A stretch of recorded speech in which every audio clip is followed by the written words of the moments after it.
Hello hello hello, সবাই কেমন আছো? আশা করি ভালো আছো। আমার গলাটা কেমন ধরে আছে। যাই হোক, আজকে আমি শাড়িটা পরেছি, দেখে একটু বলবে কেমন লাগছে। ঠিক আছে, ঝটপট করে কমেন্টস করবে যে শাড়িটা পরে আমাকে কেমন লাগছে, ভালো লাগছে না খারাপ লাগছে। যদি কোনো ভালো লাগছে তাহলে আবার অন্য শাড়ি পরবো। ঠিক আছে, তোমাদের কমেন্টসের উপর ডিপেন্ড করছে যে আমাকে শাড়ি পরে এত ভালো লাগে কি ভালো লাগে না। একটা শাড়ি তো পরা হয় না। যাই হোক, এই জন্যই আসলাম। সাপোর্ট করো, লাইক করো, পাশে থাকো, এটাই বলার। যদি ভালো লাগে বলো যে শাড়ি পরে ভালো লাগছে, আর যদি খারাপ লাগে সেটাও বলো যে শাড়ি পরে ভালো লাগছে না খারাপ লাগছে, তাহলে আমি শাড়ি পরবো না পরের দিন থেকে।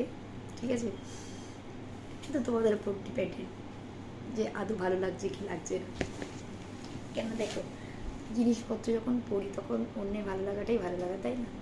খাওয়াটা নিজে গুছিতে, ড্রেসটা অন্যের গুছিতে, ঠিক তো? জানাবে, কমেন্টস করো।